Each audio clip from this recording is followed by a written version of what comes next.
Selamat malam Bapak Ibu Saudara yang saya kasih dalam nama Tuhan Yesus.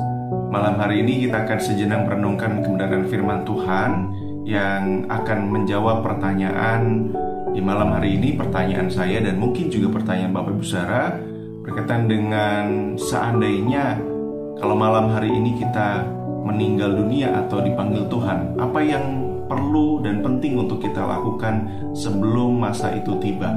Ya, sebelumnya kita akan berdoa.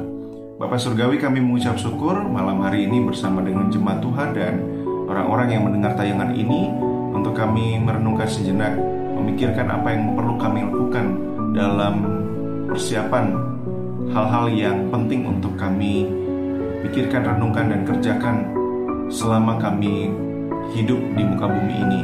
Pimpin kami Roh Kudus agar kebenaran firman Tuhan dan pertanyaan-pertanyaan yang mendasar untuk kami renungkan boleh menolong kami semua. Dalam nama Kristus Yesus kami berdoa, amin.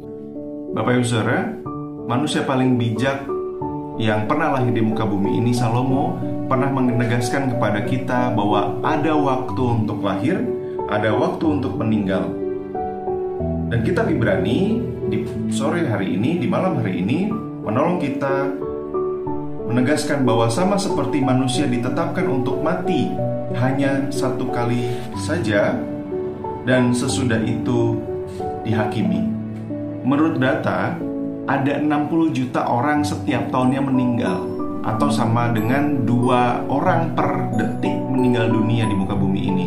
Lebih lagi, ketika Bapak Ibu Saudara mendengar tayangan ini di hari ini, saya melihat bagaimana setidaknya ada 3 juta orang meninggal, ada tambahan 3 juta orang meninggal ketika pandemi COVID ini terjadi. Tetapi Bapak Ibu Saudara yang sangat disayangkan bahwa ada banyak orang yang menyangkali tentang kematian. Namun faktanya kematian tidak bisa kita hindari. Dan firman Tuhan mendorong kita untuk memikirkan sebelum itu semua terjadi, apa yang seharusnya kita lakukan. Seandainya jika saja saya meninggal malam hari ini, apa yang penting untuk saya kerjakan? Yang pertama, saya akan memastikan keselamatan saya. Apakah saya sudah sungguh-sungguh bertobat dan mempercayai Yesus sebagai Tuhan dan Juru Selamat satu-satunya? Lebih daripada mempercayai diri sendiri, mempercayai perbuatan baik, mempercayai segala hal yang di luar daripada Kristus menjadi sumber keselamatan. Suatu kali Martin Luther bermimpi, dan dalam mimpinya dia diperhadapkan di tahta penghakiman. Lalu Bapak Ibu Saudara, ada setan maju dan membuka sebuah kitab, lalu menyatakan semua dosa yang pernah dilakukan oleh Martin Luther. Lalu Bapak Ibu Saudara, Martin Luther berkata, saya bersalah atas semua dosa-dosa saya itu. Dan seketika juga dalam benaknya ada satu ayat yang menolong dia untuk menegaskan. Ayat itu berkata demikian, darah Yesus anaknya itu menyucikan kita daripada segala dosa. Setan bergegas menutup buku itu dan melarikan diri. Jadi hal yang pertama yang perlu kita pikirkan dengan serius dan matang adalah, apakah saya sudah mempercayai Kristus sebagai satu-satunya juru selamat dan Tuhan dalam hidup saya? Yang kedua yang perlu kita pikirkan, apakah saya dan Bapak Ibu Saudara bisa memastikan bahwa orang lain tahu bahwa kita mengasihi mereka?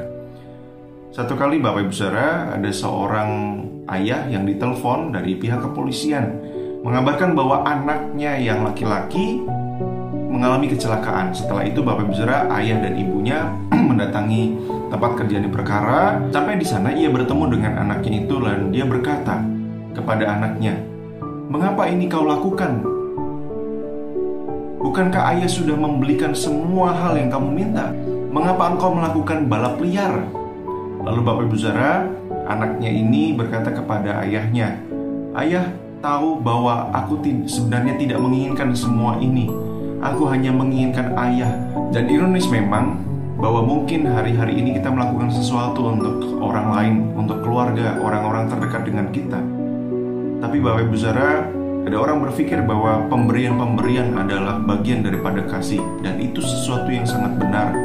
Tetapi dari cerita ini Bapak Ibu Saudara, ada sesuatu yang lebih diinginkan oleh orang yang kita kasihi lebih daripada sekedar pemberian-pemberian. Mungkin anak-anak tidak hanya menginginkan hadiah, pemberian-pemberian, tetapi mereka juga menginginkan waktu kita ada bersama-sama dengan mereka. Bukan hanya dalam keberadaan, tetapi juga kehadiran.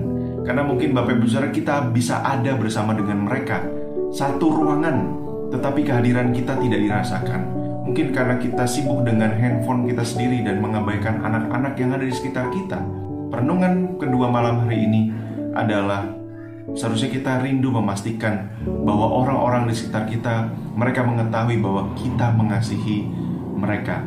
Yang ketiga, sebelum kematian atau ajal menjemput kita, mungkin hal yang ketiga yang perlu kita lakukan adalah memastikan bahwa kita mengampuni orang-orang yang bersalah dengan kita. Dalam Efesus pasal 4 yang ketiga 2 berkata, "Tetapi hendaklah kamu ramah seorang terhadap yang lain, penuh kasih mesra dan saling mengampuni, sebagaimana Allah di dalam Kristus telah mengampuni kamu." Satu kali Presiden Amerika Abraham Lincoln ditanya, Bapak Ibu Saudara, apa yang ia akan lakukan ketika para pemberontak yang lari daripada Amerika Serikat ke selatan lalu kembali ke Amerika Serikat. Lalu dia menjawab, "Saya akan memperlakukan mereka seolah-olah mereka tidak pernah melakukan hal itu." Artinya adalah pengampunan. Karena memang pengampunan adalah memperlakukan orang lain, seseorang, seolah-olah mereka tidak pernah melakukan hal itu. Dan saya pikir ini sesuatu yang rumit, berat untuk dikerjakan, dilakukan. Dan tidak ada seorang pun di antara kita yang kebal terhadap ketidakmampuan untuk mengampuni. Tetapi luar biasa ketika kita mengingat bagaimana Allah di dalam Kristus mengasihi kita pada waktu di saat kita masih berdosa. Bapak Ibu Saudara, mari kita renungkan bagian ini ketika sebelum malam hari ini, atau seandainya saja malam hari ini Tuhan menjemput kita untuk kembali kepadanya. Kita rindu untuk mengampuni orang-orang yang bersalah dengan kita. Amin, kita berdoa. Bapa Surgawi, kami mengucap syukur malam hari ini kami diingatkan bahwa faktanya kematian pasti akan datang kepada setiap kami, entah dalam waktu yang cepat atau lambat. Tetapi kami rindu memastikan bahwa kami sudah memiliki Engkau, Kristus Yesus, sebagai satu-satunya pribadi yang kami percaya dalam hidup kami sebagai Tuhan dan Juru Selamat. Kami juga rindu untuk menyatakan kasih kami melalui perbuatan, melalui kehadiran kepada orang-orang yang sangat-sangat kami kasihi, lebih daripada yang kami kira dan mereka butuhkan. Karenanya pimpin kami untuk melihat setiap kebutuhan orang yang berbeda-beda, untuk memperlakukan mereka, untuk mereka mengetahui bahwa kami mengasihi mereka.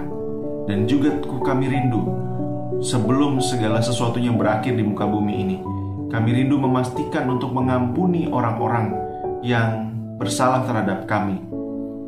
Dan kami rindu dapat menyebut mereka, membawa doa, dan melepaskan pengampunan. Terima kasih Tuhan, biarlah kami diberkati malam hari ini dalam perenungan. Bahkan ketika kami beristirahat dalam tidur malam, Tuhan yang akan terus berbicara. Dan bahkan juga Tuhan menyatakan kehendak-Mu atas hidup kami dan menyingkapkannya. Dan ketika kami bangun di esok hari, biarlah Tuhan kami diberkati dengan kemampuan untuk memutuskan yang terbaik. Di dalam nama Tuhan Yesus kami berdoa. Amin.